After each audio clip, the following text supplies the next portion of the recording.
Hello everyone, I hope you all are doing good. আজিৰ ভিডিঅ'টো আমাৰ 2024 APSC প্ৰিলিমছৰ ষ্ট্ৰেটেজিৰ ওপৰত হ'ব।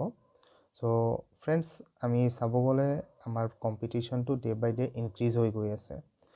যেনেকৈ আমাৰ লাষ্ট 2-3 ইয়াৰ্ছৰ ষ্টেটিষ্টিক এটা আমি যদি ওলাই চাওঁ, তেতিয়াহ'লে আমি দেখা পাম যে আমাৰ 2022ৰ যোনটো প্ৰিলিমছৰ কাট অফ হয় সেইটো এপ্ৰক্স 76 আই গেছ গৈছিলে। 2023 প্ৰিলিমছৰ কাট অফ 95 টাচ কৰিছিলে। এণ্ড নেক্সট যদি কুৱেশ্যন পেপাৰ আমাৰ অলপ ইজি আহি যায় দেন 100ৰ ঘৰ টাচ কৰি দিব।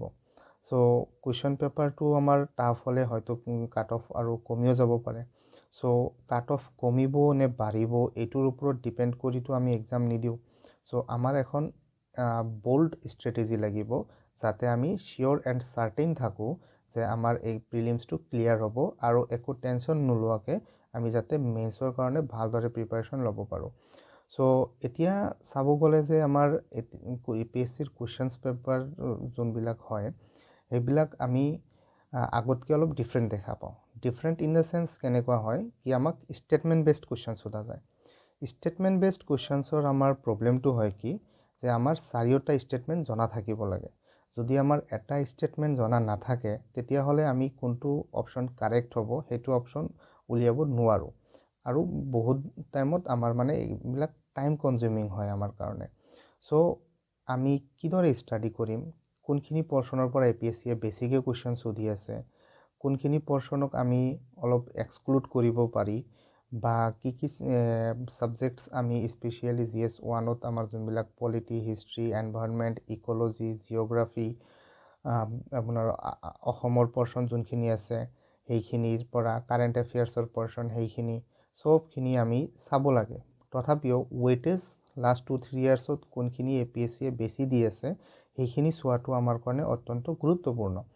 কাৰণ চাব গ'লে সেইখিনি বস্তু আমাক সেইখিনি বস্তুৰ ওপৰত ডিপেণ্ড কৰি আমাক কুৱেশ্যনছ সুধি দিয়ে। যেনেকৈ লাষ্ট 2-3 ইয়াৰ্ছৰ পৰা চাব গ'লে যে অসম স্পেচিফিক কুৱেশ্যন আমাক বেছিকৈ সোধা গৈ আছে। চ' অসম স্পেচিফিক কুৱেশ্যনছৰ ওপৰত কাৰেণ্ট এফেয়াৰ্ছ, অসমৰ বিষয়ে যোনবিলাক হিষ্ট্ৰী, জিঅ'গ্ৰাফী থাকে সেইবিলাকৰ কুৱেশ্যনছ আমাক সুধি দিয়ে। এণ্ড পলিটিৰ পৰা কুৱেশ্যন সুধি আছে, আমাক ছায়েন্স এণ্ড টেকৰ পৰা কুৱেশ্যন সুধি আছে, আমাৰ কাৰেণ্ট এফেয়াৰ্ছৰ পৰা কুৱেশ্যন সুধি আছে। And the most important thing is that GS 1ৰ এইখিনি হ'ল এণ্ড GS 2টো আমাৰ এটা ছিগনিফিকেণ্ট ৰ'ল প্লে' কৰে। Significant role in the chance কেনেকৈ প্লে' কৰে যে যদি GS 1ত আমি 120, 130ও স্ক'ৰ কৰোঁ এণ্ড GS 2টো আমাৰ কোৱালিফাইং নেচাৰৰ পেপাৰ হয়, CSET পেপাৰ। GS 2 যদি আমি কোৱালিফাই নকৰোঁ দেন আমাৰ একো কাম নহ'ব। চ' GS 2টো আমি কোনটো এপ্ৰ'চত মানে ষ্টাডি কৰিম সেইখিনি কথাটো আমি এইটো ভিডিঅ'ত ডিছকাছ কৰিম। চ' ব'লক আমি এইখিনি ষ্ট্ৰেটেজিটো ডিছকাছ কৰি লওঁ। অ'কে ফ্ৰেণ্ডছ, আমি এতিয়া শ্লাইডত আহিলোঁ ফৰ বেটাৰ আণ্ডাৰষ্টেণ্ডিং। তো এতিয়া চাব গ'লে যে আপোনালোকে ইতিমধ্যে এক্সামটোৰ বিষয়ে ভালদৰে গম পায় যে আমাৰ প্ৰিলিমছ এক্সাম থাকিব, মেইনছত ৰিটেন এক্সাম থাকিব আৰু ইণ্টাৰভিউ থাকিব। এই তিনিটা পৰ্যায়ত আমাৰ এক্সামটো হয়। যদি আপোনালোকে এক্সামবোৰ চিলেবাছটোৰ বিষয়ে ভালদৰে জানিব খোজে তেতিয়াহ'লে মোৰ চেনেলত ভিডিঅ' আপলোড কৰা আছে। আপোনালোকে ভালদৰে ভিডিঅ'টো তাতে চাই ল'ব, গোটেইখিনি ডিটেইলছ পাই যাব। এণ্ড বুক লিষ্টৰ ওপৰতো ভিডিঅ' বনোৱা আছে, আপোনালোকে চাই ল'ব পাৰে। চ' আমাৰ GS 1ৰ কাৰণে ষ্ট্ৰেটেজি কি হ'ব পাৰে যে আপোনালোকে চাওক যে লাষ্ট 2-3 ইয়াৰ্ছৰ পৰা আমাৰ GS 1ৰ পেপাৰ যোনখন হয় তাতে যদি চাই যে আমাৰ কাৰেণ্ট এফেয়াৰ্ছৰ পৰা এপ্ৰক্স আমাক 30 to 35 কুৱেশ্যনছ সোধা গৈ আছে। কাৰেণ্ট এফেয়াৰ্ছ মিনিং আমাৰ অসম, ইণ্ডিয়া আৰু ৱৰ্ল্ডত যোনবিলাক ইভেণ্টছ হেপেনিংছ আছে সেইবিলাকৰ ওপৰৰ কথা হয়। আৰু আমাৰ যোনবিলাক গভমেণ্ট স্কিমছ আছে, চেণ্ট্ৰেল গভমেণ্টৰ স্কিম, অসম গভমেণ্টৰ স্কিম, সেইখিনি স্কিমছবিলাকৰ ওপৰত আমাৰ কুৱেশ্যন সোধা যায়। অসমৰ যোনবিলাক এৱাৰ্ডছ আছে, নেশ্যনেল এৱাৰ্ডছ, ইণ্টাৰনেশ্যনেল এৱাৰ্ডছ, এইবোৰৰ ওপৰত কুৱেশ্যন সোধা যায়। অসমৰ ইম্পৰ্টেণ্ট পাৰ্চনেলিটিজ, কবি, সাহিত্যিক, ফিল্ম মেকাৰ, এইবিলাকৰ ওপৰত কুৱেশ্যন সোধা যায়। অসমৰ ফ্ৰীডম ষ্ট্ৰাগলৰ ওপৰত মানে আমাৰ কুৱেশ্যনছ সোধা যায়। যদিও এইবিলাক অসম পৰ্চনত আহি যায়, কাৰেণ্ট এফেয়াৰ্ছত নপৰে। চ' অসম পৰ্চনৰ পৰা যদি আমি চাওঁ যে আমাক অসম পৰ্চনৰ পৰাও এপ্ৰক্স 35+ কুৱেশ্যনছ সুধি দিয়ে। চ' ইয়াতে আমাৰ অসম পৰ্চনৰ পৰা ইম্পৰ্টেণ্ট হৈ পৰে অসমৰ জিঅ'গ্ৰাফী, অসমৰ পলিটি, এগেইন আমাৰ অসমৰ হিষ্ট্ৰী, মষ্ট ইম্পৰ্টেণ্ট অসমৰ হিষ্ট্ৰী, তাৰপিছত আমাৰ অসমৰ যোনবিলাক ইণ্টাৰনেশ্যনেল বাউণ্ডেৰীজ আছে, বাউণ্ডেৰীজবিলাকৰ নেইবাৰিং কাণ্ট্ৰিজ, নেইবাৰিং ষ্টেটছ, এইবিলাকৰ ওপৰত কুৱেশ্যন সোধা যায়। চ' এইখিনি আমাৰ অসম পৰ্চনৰ এপ্ৰ'চ হ'ব লাগে GS1ত, যে আমি geography, polity, history Assam related আমাৰ একদম ক্লিয়াৰ হ'ব লাগে।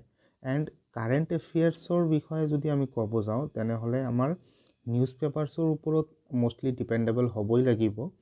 And monthly current affairs compilation আপোনালোকে চাই ল'ব পাৰে, অনলাইন এভেইলেবল পাই যায়।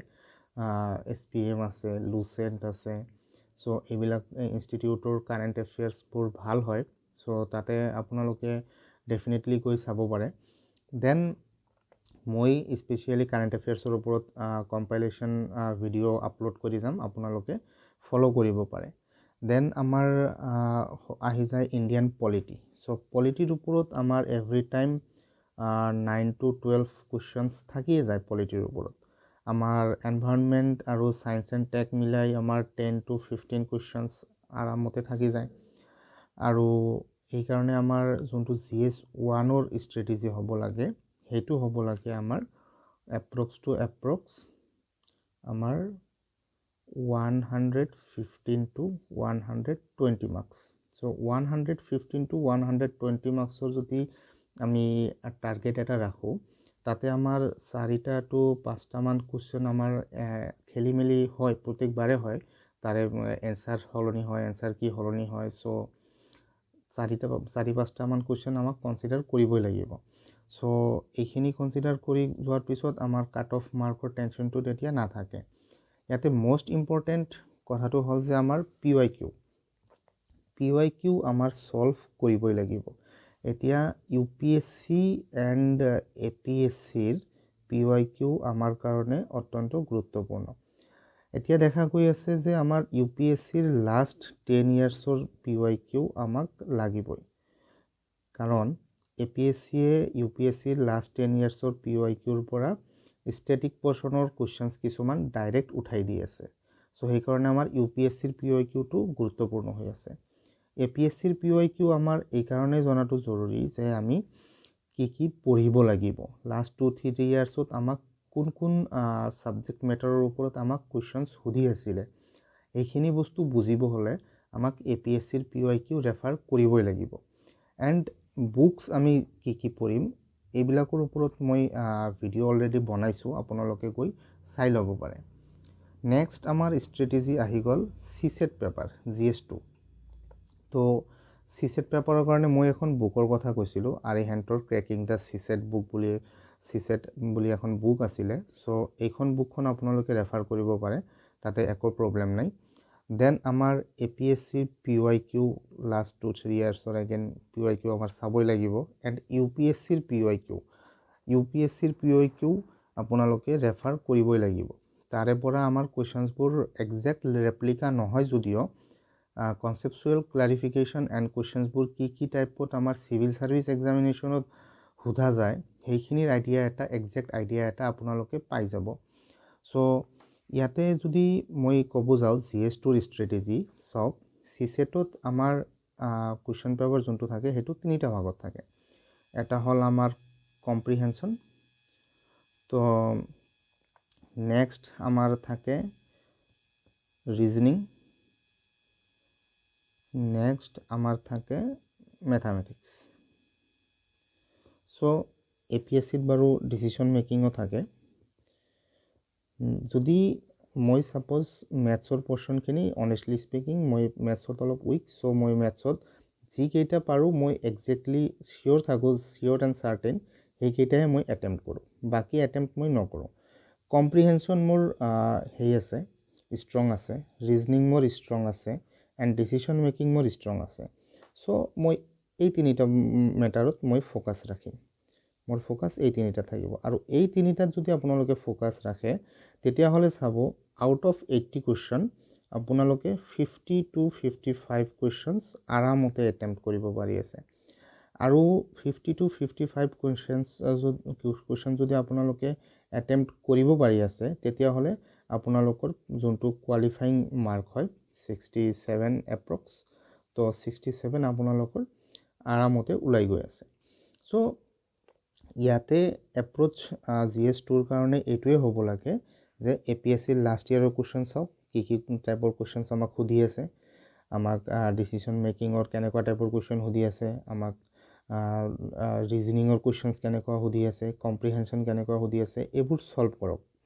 দেন UPSCৰ লাষ্ট 10 ইয়াৰ্ছৰ কুৱেশ্যন পেপাৰ ছল্ভ কৰক CSETৰ। চ' এইখিনি কৰিলে আপোনালোকৰ এনাফ আইডিয়া আহি যাব। আৰু যেতিয়া আপোনালোকে এটা বস্তু নোৱাৰিছে তাৰে ৰেফাৰেঞ্চ লোৱাৰ কাৰণে এইটো বুকটো ৰেফাৰ কৰিব পাৰে। এণ্ড মষ্ট ইম্পৰ্টেণ্ট কথা ইয়াতে এইটো হ'ল যে এক্সামৰ যোনটো আমাৰ থাকিব মানে কুৱেশ্যন পেপাৰ থাকিব, তাতে আমি একেবাৰতে চব কুৱেশ্যনছ এটেম্প্ট কৰি যাব নালাগে। ফাৰ্ষ্ট যোনখিনি আমাৰ চিয়'ৰ শ্বৰ্ট হয় সেইখিনি আমি মাৰ্ক কৰি যাম।